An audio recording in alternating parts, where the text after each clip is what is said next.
Ya, pemirsa, tanpa mengurangi empati kepada korban yang saat ini masih dirawat intensif di rumah sakit, kita akan coba mengulas terkait dengan keterkaitan pola asuh orang tua terhadap perilaku anak yang bisa berlanjut hingga masa dewasanya. Dan sudah terhubung bersama kami melalui sambungan virtual psikolog klinis Hersa Aranti. Selamat siang, Mbak Hersa. Selamat Iya, siang, Mbak. Mbak Hersa, dari pernyataan Ayah Taufik soal kerap memanjakan anaknya, apakah bisa kemudian dikaitkan dengan perilaku dan tindakan sadis Taufik hingga saat ini secara tidak langsung yang disebabkan oleh pola asuhnya dahulu, Mbak Hersa? Ya, jadi dari sudut pandang psikologi, perilaku ataupun kepribadian seseorang itu memang tidak bisa dijelaskan dengan satu faktor saja gitu, melainkan interaksi dari banyaknya faktor. Memang pola asuh orang tua menjadi salah satu faktor yang signifikan gitu. Namun ada faktor-faktor lain seperti temperamen bawaan, kemampuan regulasi emosi, kecerdasan, cara akhirnya atau lingkungan dia dibesarkan, pergaulan seperti apa, kemudian juga paparan terhadap kekerasan, di mana hal-hal ini yang akhirnya berinteraksi dan membentuk kepribadian dan kecenderungan perilaku seseorang. Baik, Mbak Ersa, apakah pola perilaku tidak baik atau cenderung jahat maupun manipulatif pada anak ini bisa kita deteksi sejak awal, Mbak Ersa?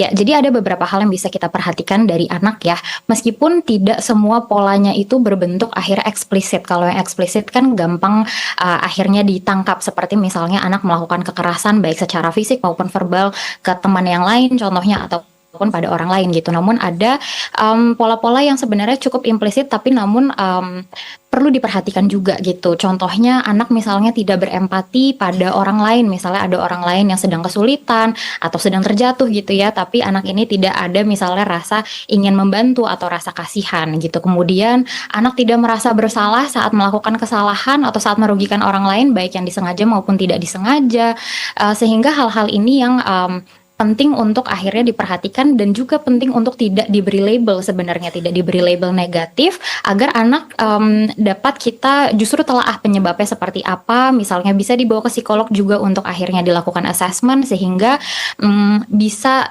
tertangkap penyebabnya dan juga mendapatkan bantuan atau intervensi yang dibutuhkan. Baik, baik. Berarti memang seharusnya dari sejak dini sudah diajarkan untuk bisa berempati begitu ya, Mbak Hersa.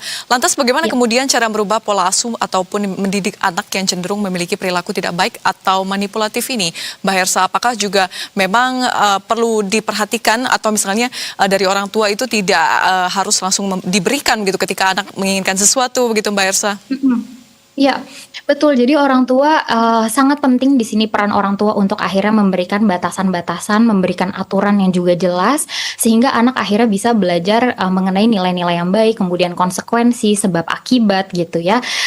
Dan memang itu tadi poin penting di mana jangan sampai orang tua akhirnya memberikan anak sesuai dengan keinginannya di saat anak itu meminta dengan cara yang sebenarnya kurang tepat ataupun cara yang salah gitu. Contohnya saat anak misalnya jadi teriak-teriak, anak jadinya mengancam, justru dengan orang tua memenuhi keinginan anak saat caranya seperti itu hanya akan memperkuat perilaku anak yang akhirnya tidak sesuai norma atau mungkin tidak sesuai nilai yang ada di lingkungan.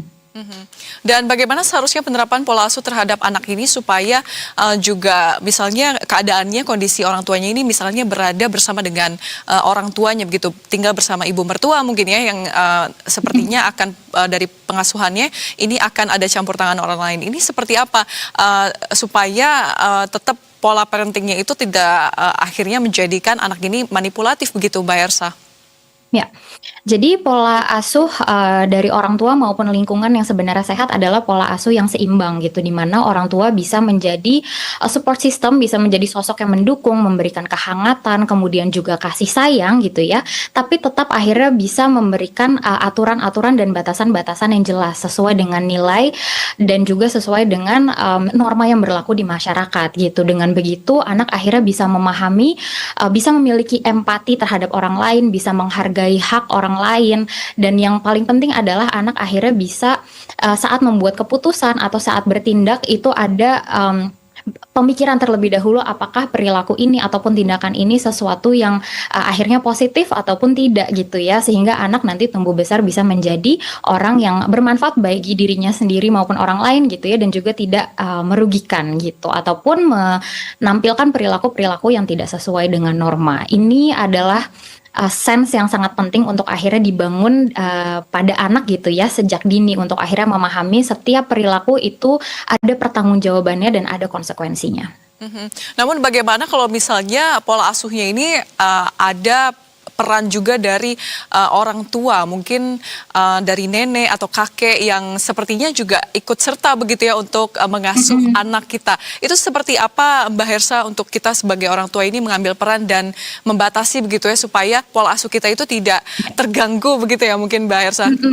Iya, ini sangat penting untuk akhirnya terbentuk kerjasama gitu ya. Jadi orang tua perlu memperhatikan anak ini misalnya paling banyak spend time-nya atau menghabiskan waktunya di mana? Apakah di rumah neneknya misalnya karena orang tuanya bekerja ataukah di sekolah. Nah, di sini orang tua penting untuk akhirnya membangun kerjasama apa untuk menyampaikan kira-kira nilai-nilai apa yang memang ingin diajarkan, hal-hal apa yang penting, peraturan apa yang akhirnya diterapkan di rumah dan diharapkan bisa diterapkan juga di lingkungan lain gitu ya. Dengan seperti itu akhirnya lingkungan juga aware tentang apa yang dianggap penting dan lagi berusaha diajarkan oleh orang tuanya. Baik, berarti perlu penyatuan suara begitu ya Mbak Hersa dalam pola pengasuhan di rumah, baik dari orang tua dengan nenek atau kakek yang juga ikut serta untuk mengasuh anaknya. Baik, terima kasih psikolog klinis Hersa Aranti sudah bersedia berbincang di Berita Satu Siang. Selamat beraktivitas kembali Mbak Hersa. Terima kasih, Mbak.